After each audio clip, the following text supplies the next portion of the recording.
In 1982, a California highway patrol officer pulled a young woman over for speeding. He bullied her into sex and then killed her. He then used a decade of police experience to try to cover up his crime and convince local investigators of his innocence. But would he get away with it?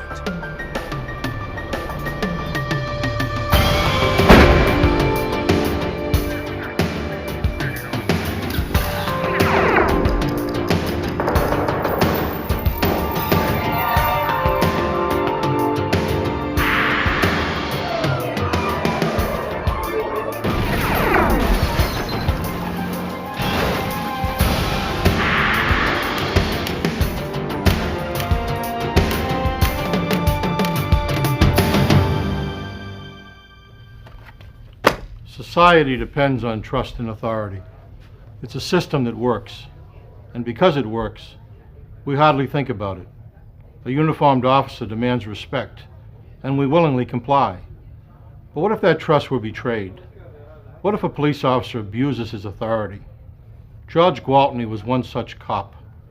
The popular and decorated California Highway Patrol officer committed the ultimate violation. He murdered. I'm Jim Kallstrom, former director of the FBI's New York office. When good cops go bad, the full power of law enforcement rallies to repair the damage, rebuild the trust, and deliver justice. The Gwaltney case taxed the resources of both state police and the FBI. He was a cunning adversary, trained in crime solving, and he knew how to cover his tracks. 23-year-old Robin Bishop had left her home in Las Vegas to visit a friend in Los Angeles. But then you gotta carry trays, so you gotta work on yours. Robin had hopes of becoming an actress. Her friend convinced her that if she was serious about acting, she had to move to LA. Okay, let's see. Robin headed back to Vegas to pack up and make the move. She was excited about her future.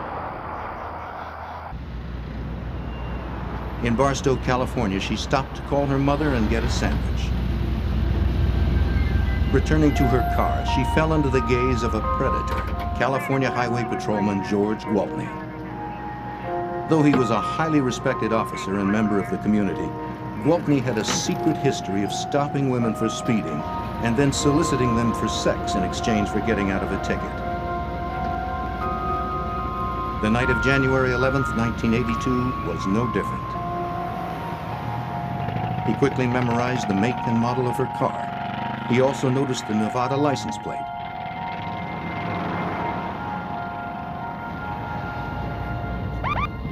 Next, Gwaltney saw a neighborhood boy he knew, a boy who, if necessary, could be used as a convenient alibi. Hey, Preston, you want a ride? Sure. He picked up Preston Olson and gave him a ride home. A former winner of the Officer of the Year award, Gwaltney was well known for such kind actions. Barstow parents trusted Gwaltney to keep a protective eye on their children. He dropped Preston off at his house and said hello to his parents. By now, the young woman whom Gwaltney had targeted would be well out of town, headed toward Nevada on Interstate 15. The ordinarily well-traveled highway was unusually quiet. He caught up with her on the empty highway east of Barstow. He turned on his light and siren and pulled her over.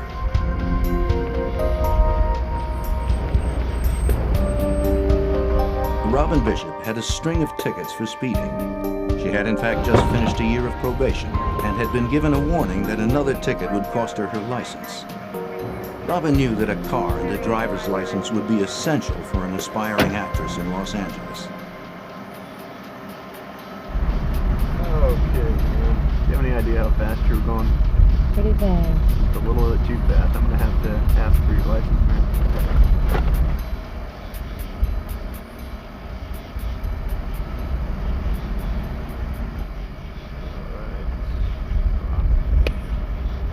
Okay, Robin, I'm going to have to ask you to get out of the vehicle and follow me back to my squad car. She left the keys in the ignition and her purse in the car.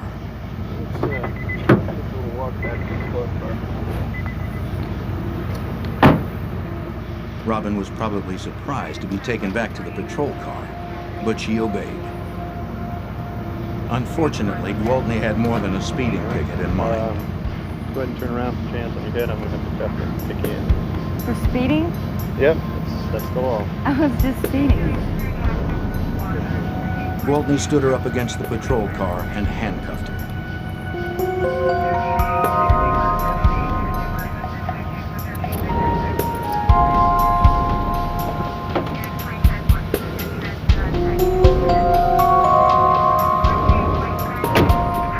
As he put her into his back seat, she must have been scared and confused. Why the handcuffs? Where was he taking her? Gwaltney returned to her car to get her purse. At that moment, a car with a lone driver passed by.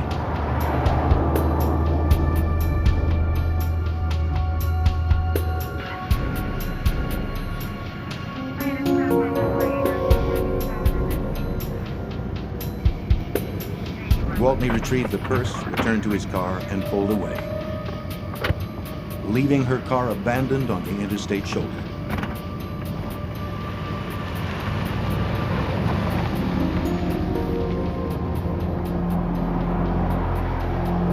He drove Robin to an exit that led to a seldom-used access road running parallel to the highway. It was a place he often went to take a break during his patrol shift, a secluded lookout point where he could observe the highway some 400 feet away, clearly from all directions. There, holding the threat of jail or loss of license over her, Gwaltney raped Robin Bishop.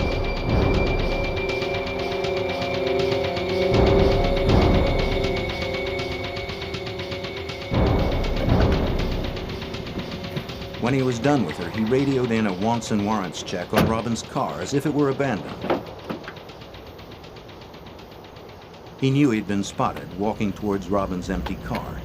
Yeah, I'd like to report a 2829. Yeah, license number 561 FBD. It was the first in a long line of lies covering his actions for the official record. Copy that. Second floor.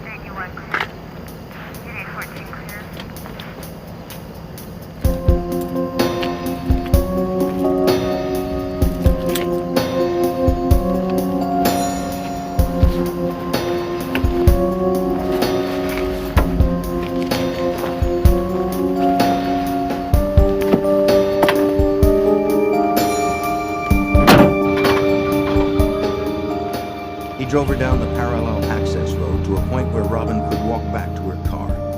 He removed the cuffs and let her out of the car.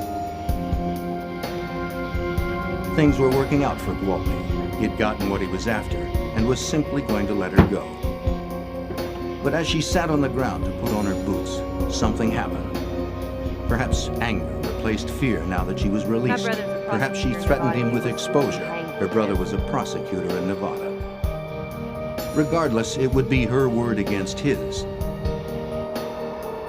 But then, as he stood next to his vehicle, he was suddenly caught in the spotlight of a passing deputy sheriff's car. The deputy may well have noticed Gwaltney's patrol car from the highway nearby. Gwaltney could not know whether he had been recognized. Suddenly, Robin's threats became more real. How could he explain being out there on the access road? In a moment of panic, Officer George Gwaltney decided Robin had to be silenced. Gwaltney took a final and irrevocable step. Now, there was no way to distance himself from the dead girl. Frantic, he devised a way out. He called the dispatcher and reported finding a dead body, a possible suicide. Knowing he had only moments before other officers would arrive at the scene, he searched under her head for the bullet that had killed her. As evidence, the bullet had the power to destroy him, but there was no exit wound.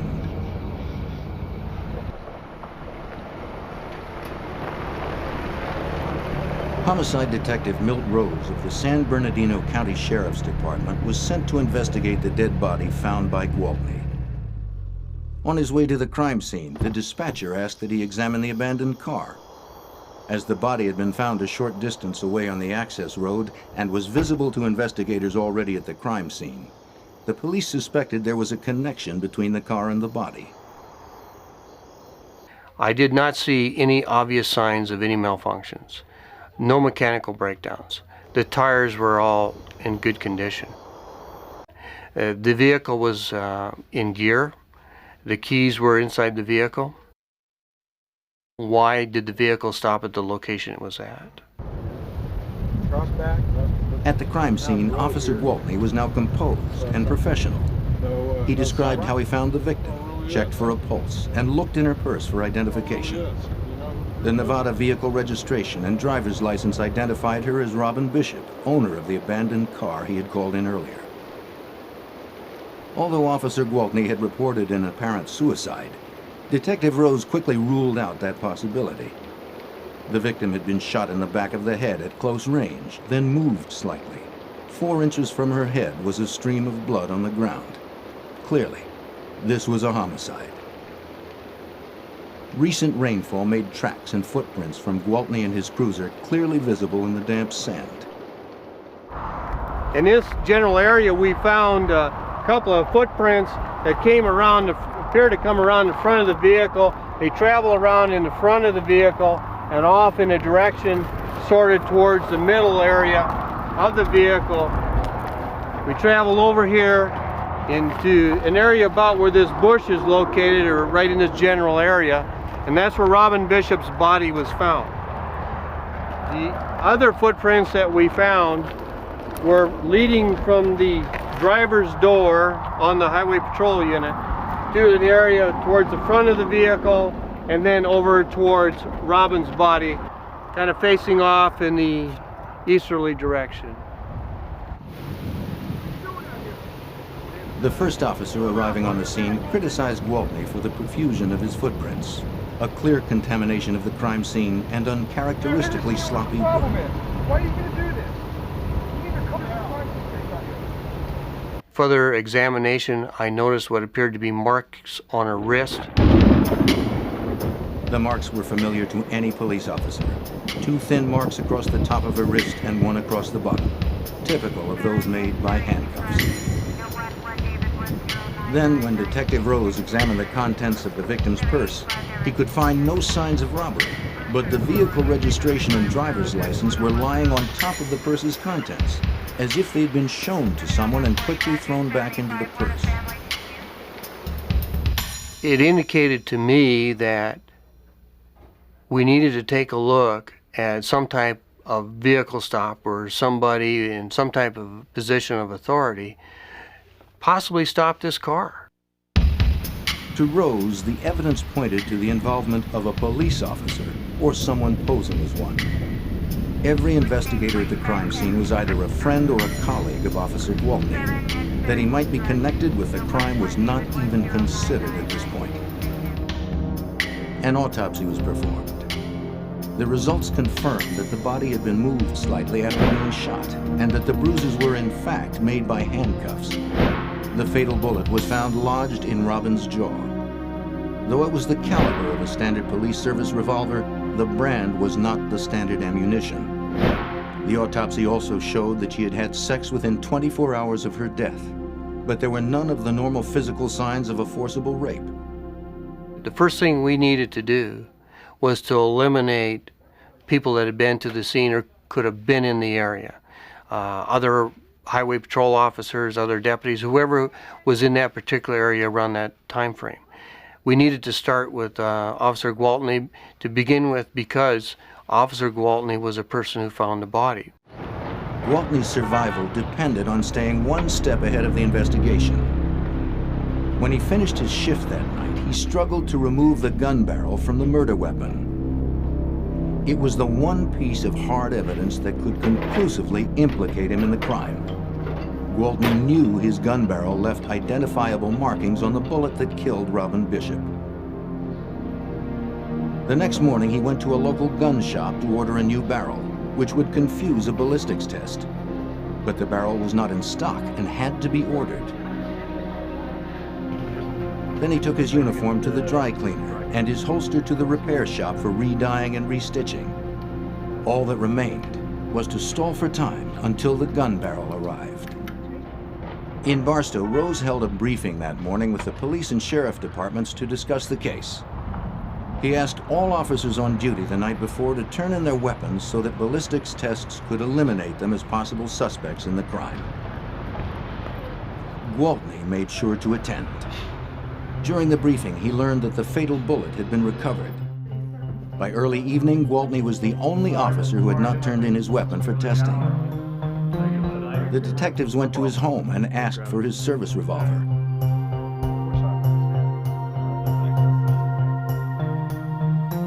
He returned moments later with the wrong gun, his off-duty weapon. George, this isn't your service revolver, and that's what we need. Your service revolver. Service. I mean, everyone else. The captain sent him back for his service revolver, but he returned empty-handed. You aren't going to believe this, but it's been stolen. What do you mean stolen? Well, George, there's been some burglaries in the He claimed neighborhood. that his house must have been burglarized. The gun was missing. have to ask for your. The story sounded doubtful, This is a formality. but because Gwaltney was a highway patrol officer, Detective Brian English with the San Bernardino County Sheriff's Department was inclined to believe him. I kind of empathized with him because we were, in my opinion, we were looking for evidence to show that he didn't do it. It was some criminal that did it, you know.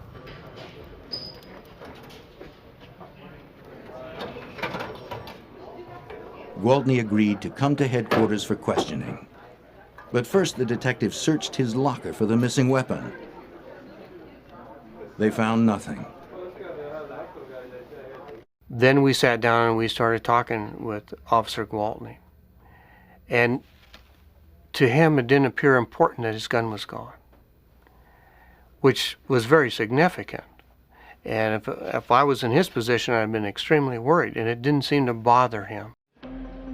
By now, it was almost 2 days after the crime. The missing weapon and Gwaltney's odd behavior made it impossible to deny the obvious. Gwaltney was advised of his constitutional rights. Although this made him the primary suspect in the case, there was insufficient evidence to actually arrest him. Insisting he was innocent, Gwaltney agreed to give a tape-recorded interview. That we can record on tape about the night that Robin was shot. Yeah, I have no problem with that. He said he'd worked his regular beat patrolling the interstate on January 11th. And I came across the dust B210. After his dinner break, he had picked up a young boy he knew, Preston Olson, whom he had seen walking home alone. After dropping Preston off at his house, he was by 8:50 p.m. back on the interstate. About 9:15, he found the abandoned car, ran a stolen vehicle check, then turned onto the access road. Seeing a pale shape, he had pulled over. It was the body of the victim, Robin Bishop. He was not reacting normally for a person who had been accused of committing this kind of a crime. Had it been me, I would not be talking to them. I'd tell them to prove it. I'd be very irate. I'd be very upset. Officer Gwaltney had repeatedly insisted on taking a lie detector test. He reiterated his statement and then answered a series of critical questions, including the direct question, had he killed Robin Bishop? No. The examiner could find no sign of deception in the polygraph exam. Gwaltney had just crossed another hurdle in his cover-up. We transported George from the Barstow station back down to San Bernardino for further questioning. At that time, George gave his consent to go ahead and search his house. Sheriff's deputies investigated Gwaltney's claim that his house must have been burglarized, but they could find no sign of forced entry. The homicide detectives then began their work. At dawn, they found the frame of a Smith & Wesson Model 19 .357 Magnum revolver inside Gwaltney's truck. The frame was badly damaged with tool marks. It appeared to have been dismantled by someone who had no knowledge of how to take it apart. The barrel, which would have been used for a ballistics comparison, was gone. Therefore, there's no ballistics match could be done. The gun frame was registered to George Michael Gwaltney. To the detectives, it had been dismantled for only one purpose. Gwaltney was placed under arrest. But the evidence was still only circumstantial. a link between the revolver and the tools used to dismantle it had to be found. The detectives returned to Gwaltney's home for another search. Evidence was collected. Gripping-type tools and a pipe vise found behind the garage that showed fresh signs of metal transfer. In the bedroom closet, detectives found 5 boxes of bullets bearing the CHP insignia. In the boxes among the standard police rounds, they found 27 bullets of another brand. 357 caliber 158 grain soft points made by Remington Arms, the same kind of bullet that killed Robin Bishop.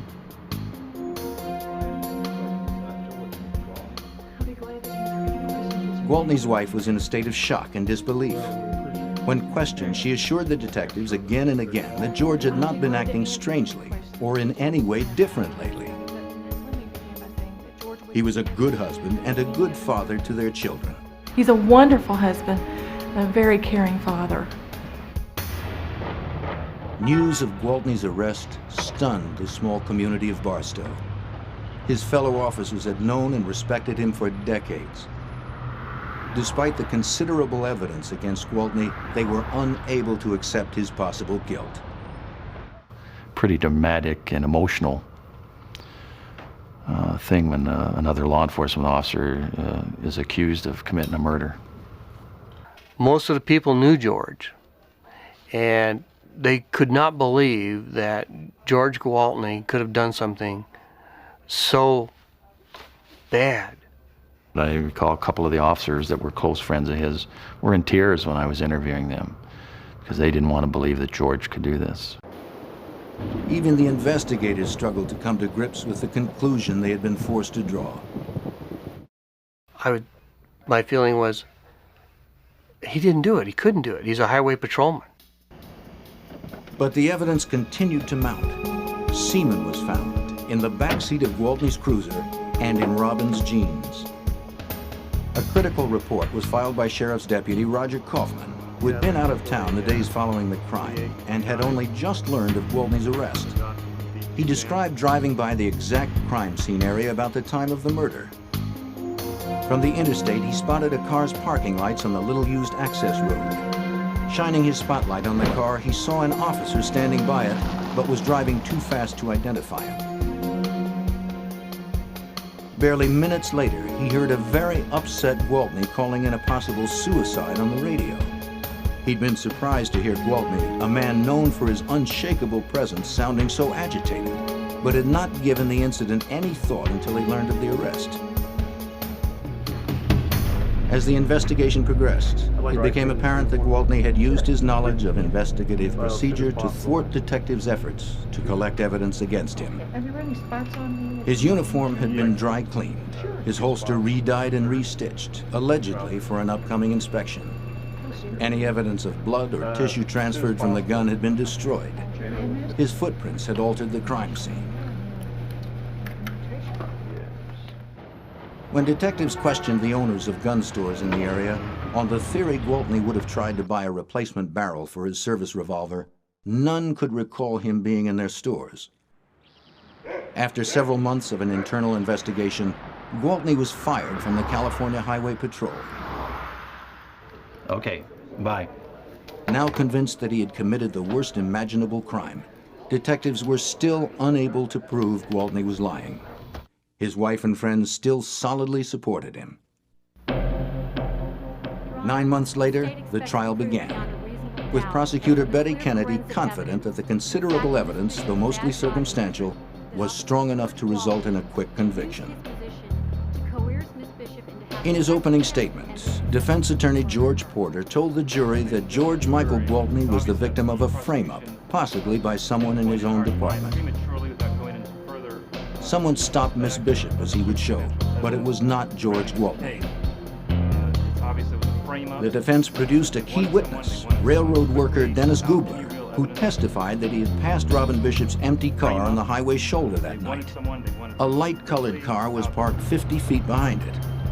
Gubler described to the jury a man carrying a flashlight who was approaching Bishop's car. His description, however, seemed to eliminate Gwaltney as the man he saw. Other suspects, Porter contended, must be considered. The prosecution constructed a precise and elaborate timeline for the jury, from Robin's final phone call to her mother in Barstow to Gwaltney's radio call reporting the discovery of her body. The timeline included all of Gwaltney's known actions and time for the murder as well. The prosecution believed its case was bulletproof. Travel times, the pickup of the Olsen boy, the deputy's sighting, the radio calls, everything. But Gwaltney's attorney countered by producing dozens of witnesses, CHP colleagues and personal friends who testified to his impeccable character and record. He used the timeline itself to cast doubt on the series of events. Could Gwaltney possibly have had enough time, barely 20 minutes, to do all he was accused of? The defense easily challenged the scientific analysis of the semen samples from the car and the victim. The technology for using DNA in the courtroom was still 6 years in the future.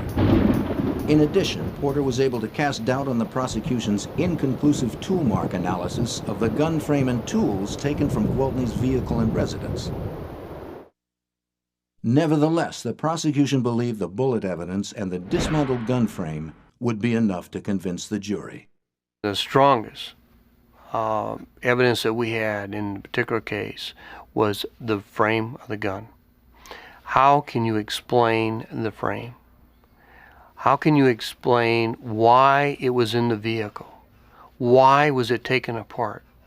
Why was the barrel missing? Why was the cylinder missing? The grips, the hammer, the trigger? Why? Gwaltney was prepared and polished, providing the defense with its best witness, himself. He had an answer for everything that was questioned to him. And every answer he had was feasible. And what their defense tactic was to put a small amount of doubt into each one of the items of evidence that we presented. And that's what they did. And George did an excellent job of tying up all the loose ends when he testified. In the end, the testimony of 50 witnesses in 30 areas of expertise and all the accumulated evidence failed to convince the local jury. After 4 days, a deadlock was declared, 8-4 in favor of acquittal. George Gwaltney was a free man. Nothing is, as some people say, a slam dunk. And you never know which way the jury's going to go. You never know which evidence the judge is going to let in and which evidence the judge won't let in. So, because I wasn't involved in the daily routine, I was very much surprised that George was not found guilty. We spoke to a number of the jurors, and a few of the jurors thought there was a good possibility George was the one responsible, but they couldn't believe he actually did it. And if he did do it, he was a highway patrolman. He worked hard. He worked for the community. He was respected. We just couldn't find him guilty. Still believing George Gwaltney was guilty, prosecutors were determined to get a conviction. Less than 1 year after the mistrial, Gwaltney was tried again in Superior Court. But with little new evidence presented, the trial ended in another deadlocked jury, 7-5 in favor of acquittal. George Gwaltney walked away, seemingly out of reach of the law. I was stunned. I sat around for several hours just thinking about it, rehashing what could have we done to change the outcome. What could we do if and when there's another trial? Arguing the appearance of harassment, the judge denied prosecutors a third trial. It appeared that George Gwaltney could not be brought to justice in the town of Barstow. We felt, and I was convinced, that George killed this lady and that we needed someone to come in and prosecute George. George needed to pay for what happened. From the moment of Gwaltney's arrest, the FBI had been watching this case with great interest. Anytime a homicide involving a police officer takes place, the FBI monitors the investigation. After Gwaltney was acquitted a second time, there was enormous public pressure to find the truth surrounding Robin Bishop's murder. The FBI's Los Angeles field office decided it was time to intervene. The FBI knew that George Gwaltney could never be tried again for Robin Bishop's murder in the state of California. But in a federal court, he could be charged with violating her civil rights. By killing Robin Bishop while he was on duty, George Gwaltney had committed a federal crime. By taking her life, he had violated her civil rights. This had never been argued in a criminal trial before. But the FBI and federal prosecutors believed the Bishop murder was a perfect test case. The case was assigned to Special Agent Michael Randolph. Gwaltney was like a wolf in the sheep pen. The local law enforcement didn't know that he was the perpetrator. He was the person that had committed the murder, so he would stay one step ahead of them, destroying evidence. And this is a significant reason that the locals were unsuccessful in their prosecution. They didn't realize what they were dealing with.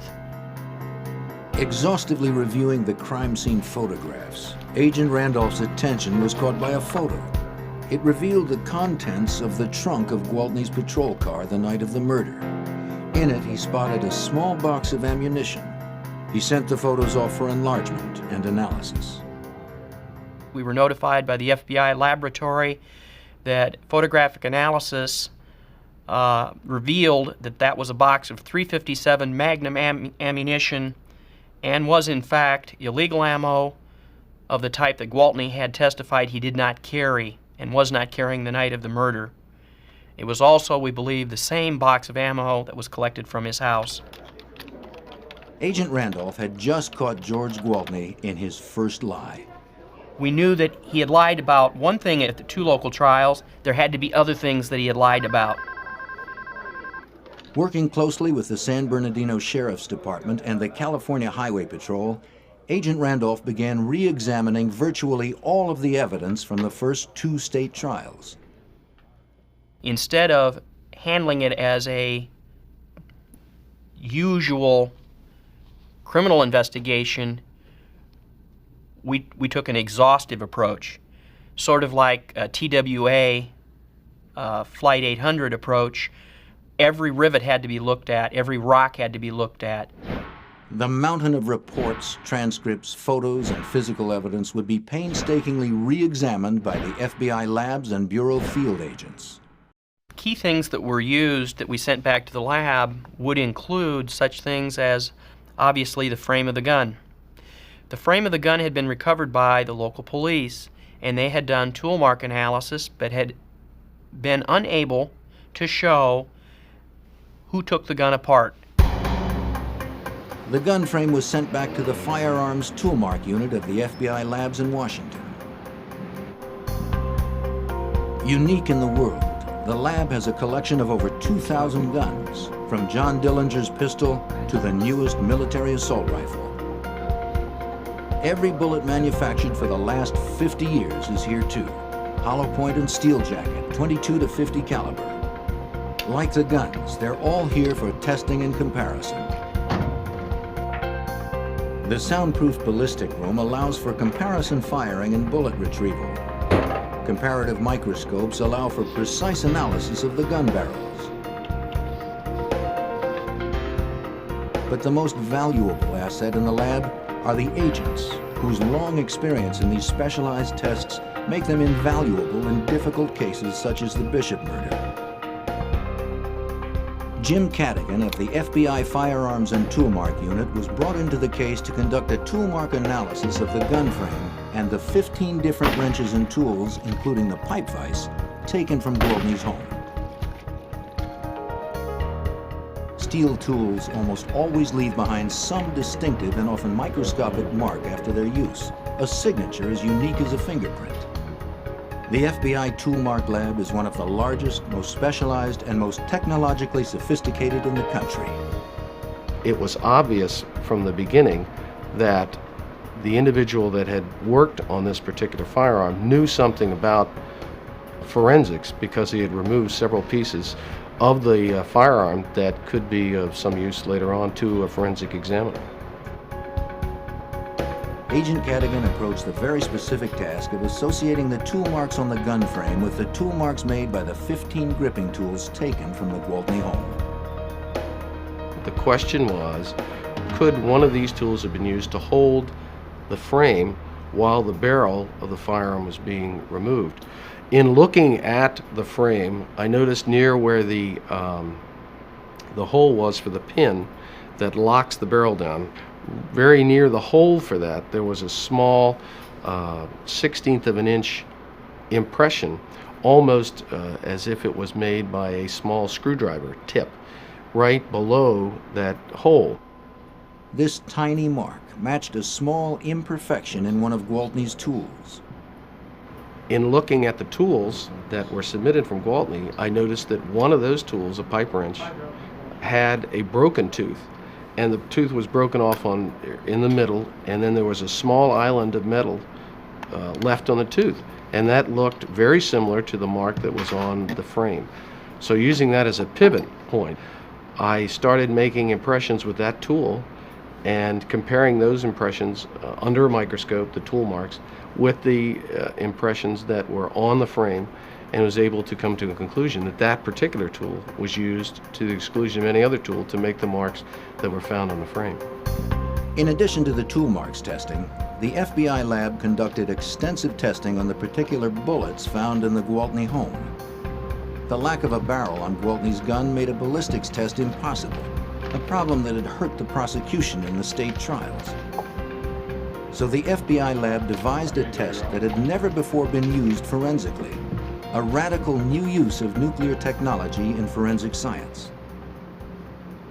When a manufacturer of lead like Remington Arms makes a batch of lead, they throw things in much as you would when you're making meatloaf. That makes each batch of lead unique. We then took over 200 rounds that the locals had collected when they did their investigation of George Michael Gwaltney. We submitted those to the lab.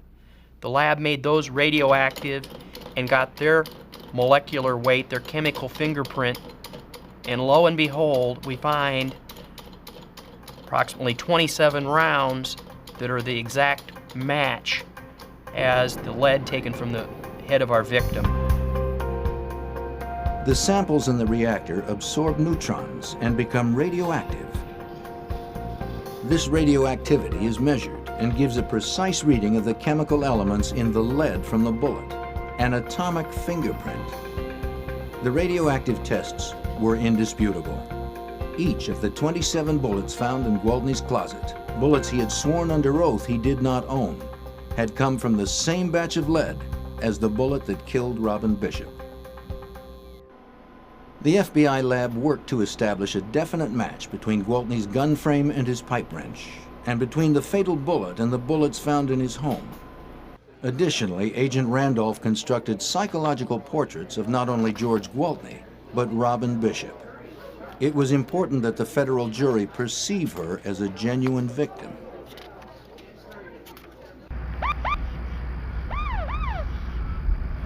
Robin Bishop was raped by someone she was taught to respect and trust, an officer of the law.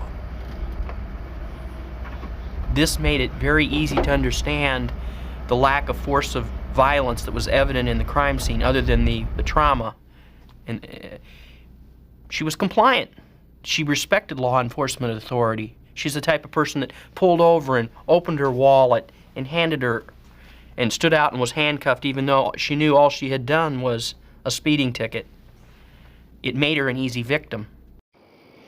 In the same way, the FBI examined every aspect of Gwaltney's background to gain an understanding of his behavior around women. By questioning a woman who admitted to having an affair with Gwaltney, it was learned that she would meet him at his regular spot along the isolated highway for sex. The same exit to the access road where he had taken Robin Bishop.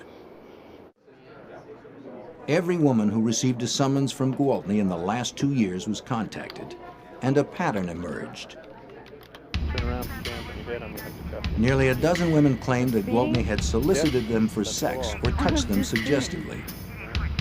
This indicated to us that this was not an isolated sexual assault with Mr. Gwaltney. This is a type of pattern of behavior. When he put his uniform on, he became predatory towards females, was our conclusion. Witness testimony from the state trials was also carefully re-examined for discrepancies that could lead to breaks in the case.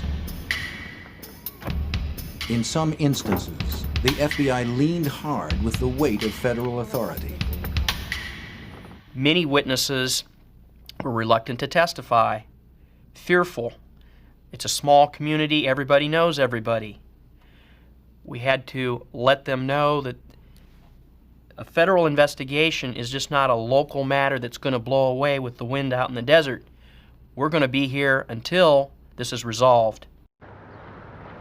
This persistence led to one of the most crucial breakthroughs in the case. San Bernardino Sheriff's detectives had originally interviewed the owners of Barstow gun shops for signs that Gwaltney might have tried to buy a replacement barrel for his service revolver the day after the crime. None claimed to have seen him.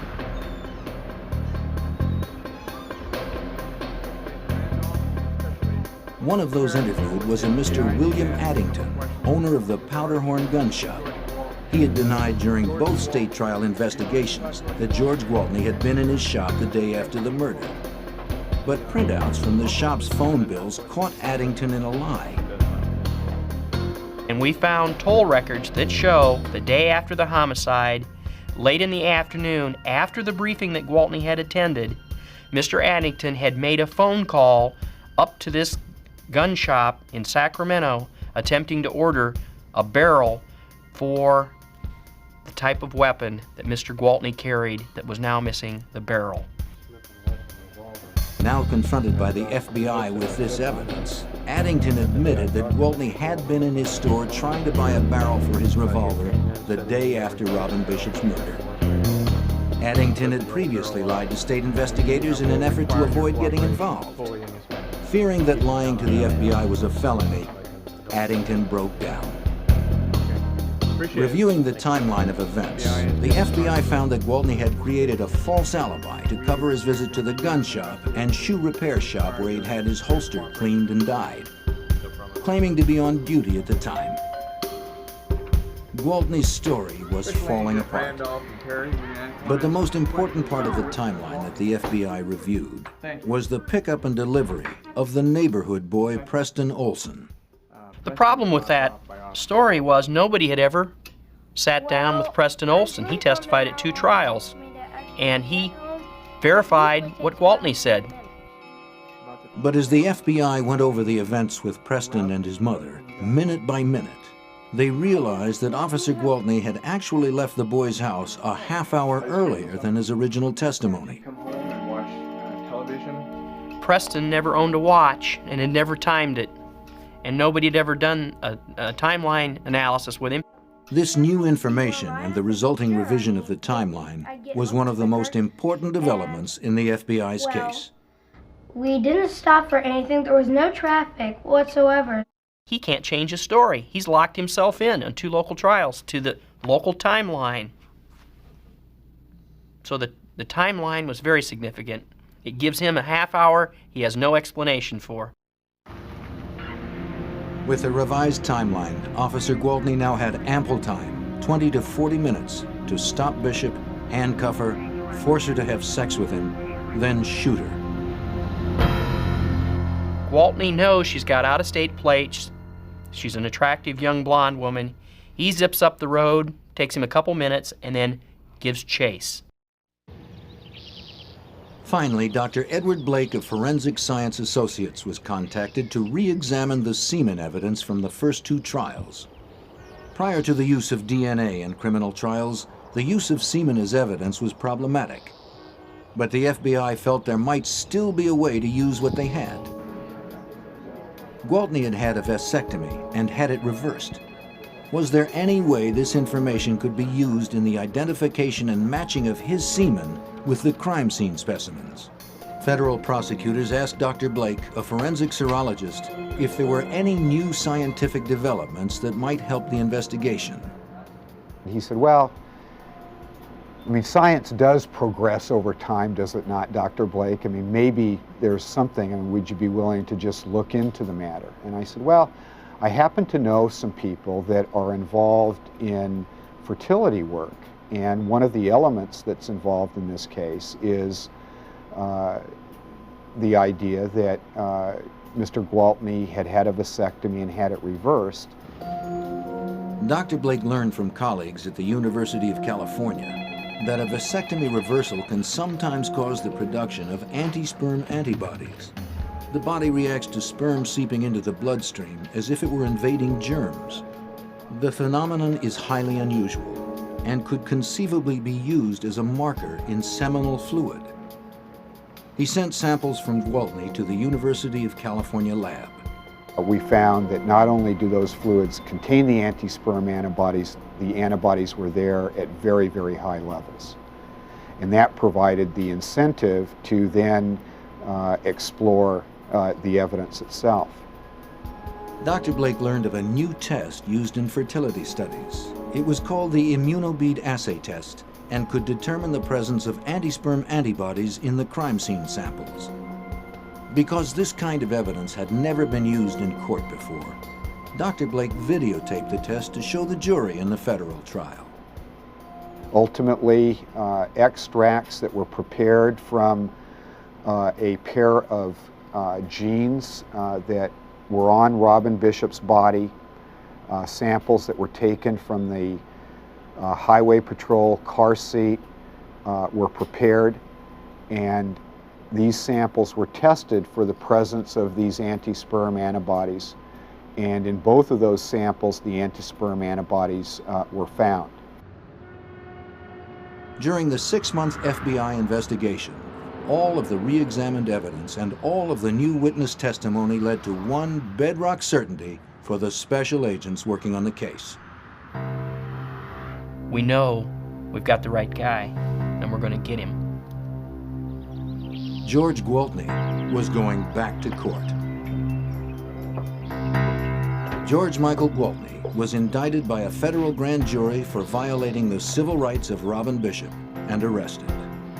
He was the first California law officer to be charged under the federal civil rights statute. Once again, he pleaded not guilty. But for the first time since the ordeal began, Robin Bishop's parents had hopes for a different outcome. This time, George Gwaltney faced a federal court and the FBI. It was clear from the beginning that the federal trial would not be a repeat of the first two trials. The federal trial began on January 17, 1984, in the U.S. District Court in Los Angeles. George Gwaltney was represented by public defender Carol Douglas, who chose not to have his client testify. He knew George Gwaltney was in serious trouble. And then he subsequently murdered her. Gwaltney knew that we were breaking his alibis, breaking his stories, and that he was going to have to concoct a new story. He had painted himself into a corner, and we were going to use his brush to paint him into a jail cell. This is a frame-up. As the trial progressed, the FBI punched a hole in every strong point of Gwaltney's earlier defense. The prosecution told the jury that Gwaltney had marked Robin Bishop as prey the first time he saw her in the fast food restaurant. With the testimony of the other women he had abused, Gwaltney's Officer of the Year image crumbled. After dropping Preston Olson at home, he pulled Bishop over and ordered her into his patrol car. The new testimony now gave him plenty of time. Following an established pattern, he drove to a familiar secluded spot and forced her into a sexual bargain, corroborated by the semen stain on the back seat of his new patrol car. As she sat struggling to put her boots back on, the blinding spotlight of Deputy Kaufman's patrol car hit Gwaltney, placing Gwaltney on the access road with Robin Bishop away from her car. Having no idea of who had seen him or what they had seen, he panicked and killed Robin Bishop. Then he breathlessly called the dispatcher with a possible suicide. The autopsy and the crime scene photos showed that he had not moved her head to check for a pulse. The movement was too great. He was desperately searching for the bullet that killed her, one in a series of actions in which he tried to cover up his crime. That night, Gwaltney roughly removed the barrel from the murder weapon which left the microscopic tool-mark fingerprints that matched the gun frame with Gwaltney's tools. But perhaps most damning in the courtroom was the controversial immunobead assay test. Videotape of tested samples from Robin's jeans and the car seat show the tiny beads attaching themselves to the sperm. What you can see in these videotapes for the appropriate specimens, that is, specimens that contain the anti-sperm antibody, is the final stage of the analysis. Live sperm were shown swimming through the medium with the beads attached, indicating that the antibodies were present in both specimens. Dr. Blake was allowed by the judge only to indicate percentage results of his testing. He testified that Gwaltney's blood type put him in 12% of the population. Of that 12%, only 5% of those would test positive for the presence of anti-sperm antibodies. Less than 1% of the population could possibly have had sexual intercourse with Robin Bishop that night. As much as the defense might argue that the rest of the evidence was circumstantial, the scientific evidence was overpowering. The verdict was returned swiftly. When the jury walked in, they would not look at Gwaltney, and it was very clear that they had a guilty verdict. As far as I was concerned, I was pleased and that George had to suffer the consequences of his action, and that Robin Bishop's death didn't go uninvestigated. It was, it's a case you'll never forget. You took advantage of a vulnerable person. The judge gave George Gwaltney the stiffest possible sentence, a maximum federal prison term of 90 years and a minimum term of 30 years before becoming eligible for parole. Mr. Gwaltney, you have 12 years betrayed your later, badge. George Gwaltney died in prison of a heart attack. To the end, he claimed he was innocent and had been the victim of a frame-up.